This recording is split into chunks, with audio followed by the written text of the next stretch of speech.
Bueno, traje para hoy algunas preguntitas que nos van dejando, que en los últimos programas fuimos un poco haciendo otras cosas, otras dinámicas, pero las preguntas siempre están, siempre nos dejan sus dudas, sus inquietudes, así que vamos a retomar un poco eso. Las voy a leer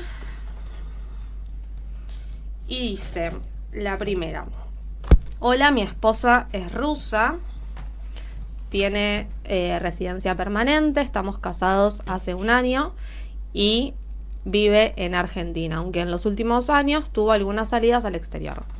Iniciamos el trámite de ciudadanía en mayo por mail, pero todavía no tuvimos respuesta. ¿Tenemos que insistir por otro medio o seguir esperando? ¿Cómo seguimos? Bueno, gracias por la pregunta. Y es una situación muy común, ¿no? Últimamente. Y sobre todo con el DNU, que venimos también mencionando mucho. Es fundamental aclarar en principio algunas cosas, ¿sí? Acá lo que hay que tener presente primero es cuándo iniciaron este trámite, ¿sí? Porque eso que decía, ¿no? Como venimos diciendo, desde el 29 de mayo está en vigencia este nuevo DNU y trae algunas modificaciones en relación a algunos requisitos, algunos trámites, y acá hablando particularmente de la ciudadanía, que son significativos. Entonces, hasta antes de esa fecha, el trámite se realizaba ante la justicia federal, ¿sí? Voy a ser reiterativa. Es importante saber si lo iniciaron, cuándo lo iniciaron, ¿sí? Si fue antes del 29 de mayo. En ese caso particular, una persona casada con un argentino o con una argentina podía solicitar la ciudadanía por matrimonio y, entre otros requisitos, aparecía, ¿no?, el tener 2 años de residencia continua en el país. En general, ¿no? Por matrimonio se eximía de esa residencia continua de 2 años. Había, ¿no?, como una interpretación un poco más garantista, si se quiere. Hoy eso, está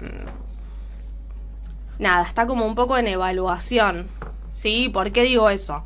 Porque ahora quien toma intervención es la Dirección Nacional de Migraciones y hay que ver, ¿no?, insisto, cuándo se inició para ver si corresponde o no, si es viable o no esa solicitud que ustedes iniciaron ante la Justicia Federal por mail. Otra de las cosas que se incorporaron, además de que tome intervención la Dirección Nacional de Migraciones, es en relación a esto que mencionaban recién en la pregunta y que yo les respondía en cuanto a la permanencia. Se exige ahora una permanencia ininterrumpida de 2 años. Y esto es importante porque quiere decir que todas esas salidas frecuentes que se hayan dado hayan sido por motivos familiares, por motivos de salud, viajes compartidos, pueden ser utilizadas actualmente para negar o demorar el otorgamiento de la ciudadanía. Hay ahora una evaluación mucho más estricta y discrecional, si se quiere, y es preocupante, ¿no? También porque condiciona un derecho, ¿no?, de una manera quizás un tanto arbitraria, pero bueno, esto es algo nuevo, es reciente, venimos mencionando cuáles son las modificaciones del DNU, no entramos mucho en detalle. La realidad es que todavía todas las solicitudes que se iniciaron con posterioridad al 29 de mayo están ahí, están trabadas, no se ha dado inicio. Entonces, más allá de las cuestiones puntuales o las modificaciones que se establecen en el DNU, hay que ver cómo se van poniendo en práctica por parte de la Dirección Nacional de Migraciones, ¿sí? Así que, primero eso, fíjense cuándo lo iniciaron y en función de eso sí es importante que se asesoren y darle seguimiento. ¿Vamos bien? Perfecto. Yo hago un comentario al respecto porque a veces está la doble dimensión de lo que venimos hablando, sí. Y es una cuestión es estrictamente el qué está pasando, y que creo que ese es el mejor consejo. Bueno, estás haciendo un trámite en este contexto donde la propia Dirección Nacional de Migraciones a veces no tiene idea de qué es lo que tiene que hacer. Toca asesorarse, toca acercarse a las organizaciones que siempre tienen dispuestos abogados. Ni hablar la predisposición de la doctora y del programa en general, que pueden escribir al programa o pueden escribir la doctora también. Fundamental asesorarse. Y la otra dimensión es no olvidar que todo esto es cuestionable, que ninguna de estas cosas son, primero, que no funcionan. Entonces, como no funcionan, son cuestionables. Pero aún así, cualquier disposición o funcionamiento del Estado debería ser o debería funcionar para garantizar derechos. Y si eso no sucede, simplemente hay que cuestionarlo. Entonces, creo que es esa doble dimensión. Hoy nos toca asesorarnos. Si estás haciendo un trámite, te toca acercarte insisto, a alguna organización o el propio programa. Se puede escribir a las redes de la doctora. Y también a cuestionar ambas cosas, ¿no? Toca hacer ambas cosas a la vez. Perdón la intervención en el consultorio. No, estuvo muy bien igual la intervención, así que te disculpo. Y agrego también algo a esto que decías. Más allá, ¿no?, de que hay una modificación, que hay una nueva normativa vigente, este DNU no modifica por completo la ley de migraciones, modifica algunos puntos, y más allá de eso, tenemos herramientas a nivel nacional y a nivel internacional para poder discutir, ¿sí?, fundamentalmente esto, cuando hay una vulneración de nuestros derechos. Así que, sea cual sea la situación, yo lo que sugiero, y me van a acompañar ustedes, es eso. Siempre consulten, asesórense, no tengan miedo, pregunten, sobre todo hoy. Totalmente. Y la doctora además cada tanto hace sorteos, así que mejor consultar a la doctora antes de hacer cagada sola. Si me consultan a mí, tienen más posibilidades. No, mentira. Bueno, ¿sigo con la próxima? Adelante. Esta es diferente, no tiene que ver con una cuestión migratoria, pero me parece que está buena y que va a servir. Dice: hola, es la primera vez que pregunto. Tengo una amiga que está sufriendo violencia de género. Ella no se anima a denunciar. ¿Yo puedo hacer algo? ¿Puedo hacer la denuncia por ella? Bueno, es uno de los temas también que más me gustan a mí. Más allá de la situación de vulnerabilidad y de riesgo. Gracias por la pregunta también, y sobre todo por tu preocupación. La realidad es que acompañar a una persona que está en situación de violencia nunca es sencillo.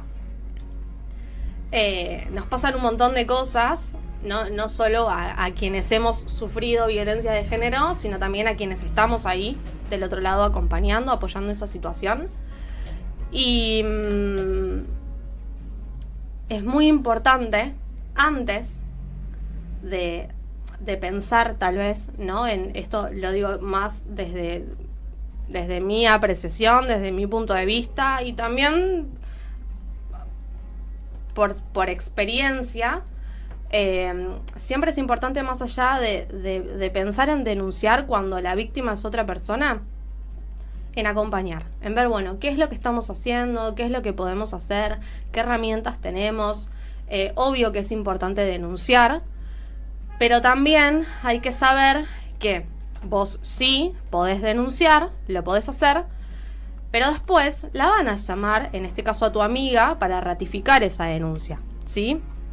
Y muchas veces, cuando eso pasa, por miedo, por vergüenza, por un montón de cuestiones que se juegan, ¿no? Ahí, porque una persona cuando está en situación de violencia, por lo general, se van entrecruzando un montón de cosas. No sé, por ejemplo, si hay hijos, ¿no? Siempre pasa, bueno, ¿qué va a pasar con los chicos? Si hay un aporte económico, si quizás donde está viviendo no es la casa de ella, ¿no? Y es, bueno, ¿qué voy a hacer? ¿A dónde voy a ir? Y todas esas son las razones por las que muchas veces una no hace la denuncia. Entonces, insisto, Es importante denunciar, sí, pero me parece que primero es mucho más importante poder hacer una evaluación de riesgos, ¿no? Ver dónde estamos paradas y con qué redes contamos. Repito, herramientas existen, ¿sí? Vos podés hacer la denuncia, la van a llamar después a ella va a tener que ratificar. Muchas veces, después cuando la llaman, dicen no, por esto mismo, por esos miedos, por amenazas, por manipulaciones. Entonces creo que está bueno poder hacer, ¿no? Como toda esa preparación, estar presente. Ya lo que vos estás haciendo, el hecho de hacer tu pregunta y saber o preguntar qué es lo que podés hacer o con qué herramientas contás, es un montón. Y está bueno también que sepas que así como vos no estás queriendo dejar sola a tu amiga, vos tampoco estás sola y que contás con un montón de redes, de organizaciones. En mi caso yo siempre me pongo a disposición y sobre todo en estas situaciones en particular, para acompañar, para apoyar. Son situaciones muy, muy difíciles. Y es importante eso, ¿no? Como acompañar antes de poder hacer una denuncia. Después, si ella quiere hacer la denuncia, si se anima, genial. Y va a ser súper importante también que en ese momento ella se sienta apoyada, se sienta contenida. Porque hacer la denuncia es el primer paso, ¿sí? Y después es todo lo que se viene. También a mí me gusta siempre ser sincera, no ir con vueltas.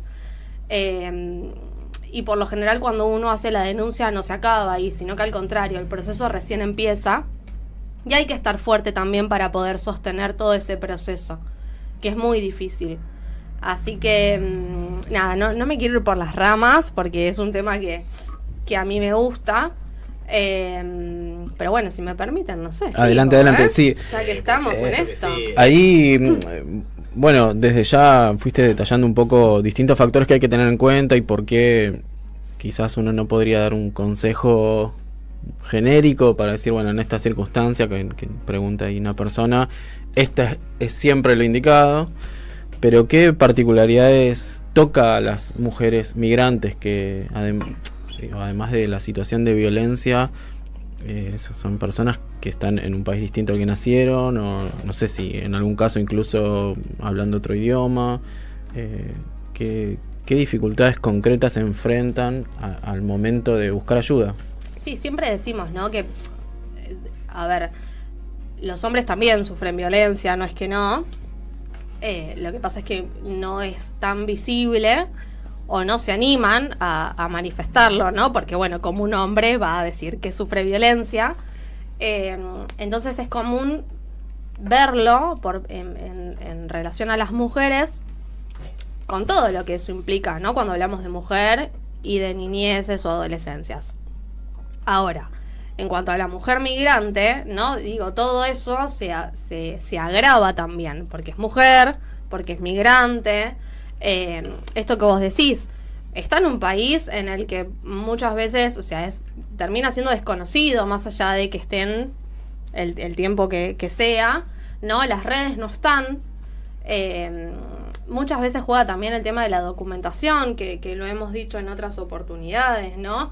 Ha pasado, y yo particularmente he acompañado a algunas mujeres que no les han querido tomar la denuncia porque no tienen la residencia o porque la documentación, ¿no? Siempre como que hay un pero. Y eso habitualmente pasa, ¿no? Con no sé, me pasa a mí. Imagínense, ¿no? Con una mujer migrante, con alguien que, o sea, no es de acá. Y encima viene acá a querer denunciar. Y siempre hay excusas, ¿no? Como, bueno, no le vamos a tomar la denuncia, o no hay sistema, vení otro día. Son cosas que parecen un chiste, pero en realidad suceden y es muy habitual. Y ahí también es eso, ¿no? Bueno, yo no tengo derecho a denunciar porque no es mi país, porque encima no tengo la documentación que debería tener, ¿no? Porque no entiendo y porque nadie me explica tampoco. ¿Hay algún tipo de limitación? O sea, ¿la persona debe cumplir ciertos requisitos antes de poder solicitar que intervenga la justicia en una situación? No. En estos casos no. Cuando hay una situación de violencia, la denuncia se tiene que tomar, ¿sí? No es necesario que haya documentación argentina. Con la documentación que tenga, la denuncia se la tienen que tomar. Sobre todo esto que digo, si estamos hablando de situaciones de violencia de género, donde hay una situación de riesgo, ¿no? Y se tienen que tomar medidas. Después vemos qué pasa con la documentación. No digo que sea algo menor, pero no es un motivo por el cual no se tenga que tomar la denuncia. Y ahí aprovecho y me extiendo un poquito más. Digo, cuando uno hace una denuncia, y de paso damos la información completa, siempre cuando la persona en situación de violencia es una mujer, está buenísimo que la denuncia la hagan en la Comisaría de la Mujer y la Familia, que tengan más cercana a su domicilio, ¿sí? Pueden hacerlo en una comisaría jurisdiccional, es en una comisaría común que no sea, digamos, de la mujer y la familia, sí. Pueden hacerlo en fiscalía, sí. Lo cierto es que por lo general, o lo que debería ser, en realidad, es que en la Comisaría de la Mujer y la Familia tiene, ¿no?, como un equipo armado donde cuando uno va a hacer la denuncia por violencia de género, bueno, te recibe, ¿no?, una persona medianamente capacitada que puede escucharte, que te asesora, ¿no?, previo a la toma de la denuncia. Entonces, una vez que se hace esa denuncia, y acá voy a decir otra cosa importante, siempre está bueno que podamos leer qué es lo que nos ponen en la denuncia. Porque muchas veces contamos el relato de los hechos y después en la denuncia nos ponen la mitad. Muchas veces los datos están mal, nuestro nombre está mal, nuestro domicilio está mal, el domicilio o el nombre de la persona denunciada está mal. Y eso genera un montón de obstáculos también. ¿Por qué? Porque, como decía, la denuncia es el primer paso, ¿sí? Una vez que se hace la denuncia, en Comisaría de la Mujer y la Familia, toma intervención un juzgado de familia.